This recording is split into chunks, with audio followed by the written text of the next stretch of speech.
여러분 안녕하세요. 정문성입니다. 지금 중국이 홍수와 그리고 코로나19 그리고 메뚜기 떼 습격 등 여러 가지 상황에 처해서 중국 공산당이 상당히 어려움을 겪고 있습니다.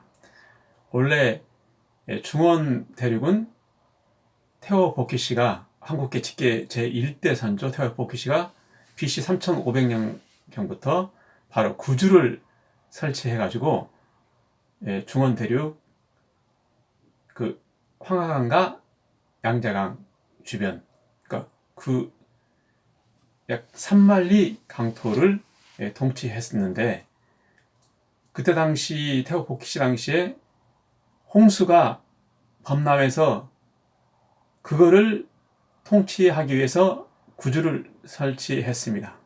그만큼 중원 대륙에서 물 관리는 바로 국가 운영의 중대한 내용이고, 바로 태호 복시 때 물 관리를 통치했던 것이고, 당군 제1대 때 BC 2300년경에도 바로 구주를 통치했으며, 또한 순임금 그리고 위임금까지 홍수 관리를 잘 하게 되어서 바로 성군의 칭송을 받게 되었던 것입니다. 그러니까 태호 복희씨부터 요임금, 순임금, 오임금, 바로 당군이죠. 당군 1대 요임금, 당군 2대 순임금, 당군 3대 위임금 때 구주를 다스리고 잘 통치를 해서 물 관리를 잘 해가지고 백성들이 살기 편하게 했기 때문에 바로 그때 임금들이 칭송을 받았던 것이고, 그때 바로 당군이라는 것도 재단단자, 이 흑토에 흑토변에 재단단자를 쓴 그런 바로 한문이 있죠. 바로 하늘의 제사를 드려서 물 난리를 없게 해달라고 하는 통치자들의 그러한 나라를 염려하는 그러한 생활을 했던 것입니다. 그런데 어느 통치자나 전적으로 국가를 위하는 생활을 해야지, 자기 개인적으로 자기를 위하고 자기 집단을 위하는 그러한 단체는 망하게 됩니다. 그래서 아마도 현재 중원 대륙에 그렇게 어려움이 있을 것이고, 이제 머지않아서 2025년도에 남북통일이 된다고 제가 말씀드렸지만, 이제 만주와 중원 대륙에 있는 사람들이 훌륭한 사상과 그리고 훌륭한 지혜와 그리고 애를 갖추고 도덕적인 그런 고차원의 세계를 갖춘 지도자가 나온다면 그를 따를 것입니다. 그래서 한국은 그러한 지도자들을 길러내야 되고, 바로 대통령도 그러한 역할을 해야 되는데, 그러한 관점에서 볼 때 현재 한국 대통령도 미약한 점이 많다. 그러니까 경제적인 관점에서 잘 국가 간의 중국과 미국과의 관계도 확립을 해야 되고, 친중보다 친미도 중요하고, 그렇지만은 대의를 따르는 그러한 관점과 홍익인간의 정신과 그리고 전 세계를 위하는 마음의 기준을 한국이 세워야 이제 세계 지도자의 위치에 서게 된다. 머지않아서 한국이 세계 제1의 나라에 서게 될 때가 오게 될 것입니다. 제가 어디서 어느 교수가 그렇더라고요. 2050년에 세계 1위가 된다고 그러더라고요. 그래서 제가 그런 말을 했죠. 그거는 당연한 것이다. 왜? 이미 고조선 때 세계 제1의 3만리 영토 16개 나라가 받드는 천자대국의 시기였기 때문에 그 시대가 도래한다고 제가 분명히 이야기를 했습니다. 그렇게 찬란한 역사가 이제 꽃피우게 될 텐데, 한국은 준비를 잘해야 됩니다. 이제 미국이 한국을 협조할 수밖에 없습니다.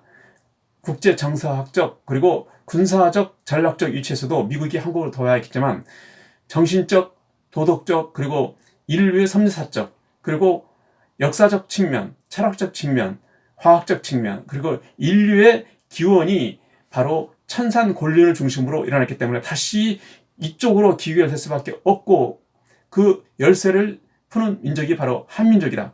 그러면 한민족은 바로 천사상, 제사상 격인데, 그래서 하늘과 잘 대화를 하고 하늘의 여러 가지 옛날에 조화를 이루는 그런 정치를 해야 되는 게 바로 대통령의 역할이다. 그러니까 경제적인 측면도 중요하고, 그리고 도덕적 측면, 그리고 군사적 측면, 그리고 윤리적 측면, 그리고 고차원의 정신세계를 잘 조화시키는 그러한 한국이 역할을 해야 세계 주도적인 위치에 설 수 있다는 것입니다. 이번 코로나19로 인해서 이제 한국의 국민성과 한국의 가치가 더더욱 한 차원 높아져야 되겠고, 그러한 홍익인간의 대도의 정신, 그리고 바로 인내천, 하늘은 사람이고 사람이 하늘이다. 그래서 불가에서도 그랬죠. 곳곳에 부처가 있다. 너도 또한 부처가 아니냐. 또 성서에도 그렇죠. 너희가 성전인데 어찌 그것을 모르느냐. 그렇게 했습니다. 그리고 동양학에서도 사람이 하늘이요, 하늘이 사람이다. 그러니 얼마나 우리 가치가 귀한가, 거기에 대해서 잘 알고, 한민족은 수천 년간 1만 년의 역사를 가지고 이미 하늘을 모시는 생활을 했고, 그러한 기준에서 바로 인류를 위하고 세계를 위하는 그런 정치를 펴야 되고, 국가의 이익을 뛰어넘어서 역사도 이제 한국의 역사만이 아니고 세계 중심의 역사를 펴야 된다. 왜? 우리 한국은 태호 복해씨가 직계 혈통이 있고, 그 다음에 이 바로 조유족의 새의 족속, 새는 봉황, 바로 하늘을 상징한다. 그러니까 하늘민족이 되고, 하늘민족. 그러한 중심적 위치에 서가지고 있는 한국 사람이기 때문에, 한국이라는 것은 큰 나라다. 우임금 때 한국이라고 했습니다. 한국. 큰 나라, 대하다. 허신의 설문 회자에도 바로 대하라고 했습니다. 큰 나라. 바로 이 한국의 큰 나라가 여러 나라를 아우를 수 있고, 그들을 아픔을 감쌀 수 있고, 그러한 준비를 해야 되겠습니다. 또 한 가지 중요한 것은, 한국이 6.25 사변 때 유엔군 16개 나라가 도왔죠. 근데 묘하게도 고조선의 사말 영토였고, 16개 나라가 받드는 천자대국이었다는 사실을 여러분 생각해야 됩니다.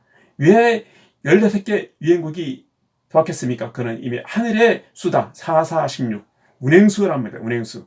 그러니까 우리의 생각이 갇히지 않고, 바로 석가모니도 말했듯이 고제, 집제, 집착에서 떠나서, 고집에서 떠나서 바로 멸제, 모든 수 없어도 도예세가 된다. 공자도 그 말씀했죠. 수신제가 내 자신을 다스리고, 가정을 다스리고, 그 다음에 나라를 다스리고 세상을 평화롭게 한다. 다 똑같은 내용입니다. 모든 그런 사상과 종교가 인간을 위하고, 또한 우주를 위하고 자연을 위하는 그러한 법칙을 따라가야만이 여러 사람이 따르고, 그렇지 어떤 통치자도 자기 중심적인 사고방식으로 자기만을 위하면 결국은 어떤 나라나 왕조도 망했습니다. 우리는 그것을 거울 삼아서 미래를 밝힐 그러한 연구와 노력과 역사를 확립해야 되겠고, 우리 한민족의 역사는 세계사에 포함된다. 왜? 한국이 세계의 중심사가 된다. 단지 한민족을 위하는 게 아니고 세계 전체의 흐름을 좌지우지할 수 있는 그런 역사적인 중요한 내용들이 너무 많다. 이미 환인시대 때 거의 1만 년에 가까운 역사가 있었고, 그러한 통치자들은 여러 백성을 구제하는 그러한 정신과 사상을 갖추고 한민족이 항상 그러한 나라를 운영해 왔다는 것을 우리는 정확히 알아야 되겠고, 바로 홍익인간이라는 것은 널리 인간을 보다도 크게 이롭게 하는 정신, 그러한 큰 베품의 정신, 당군이라는 것도 베품의 왕이고, 또한 당군이라는 것은 재단을 쌓아서 하늘에 제사 지내는 그런 왕의 위치에 있었다는 것을 우리는 생각해야 되겠습니다. 그러므로서 이러한 국가적인 어려운 문제를 잘 해결해야 되겠습니다. 감사합니다.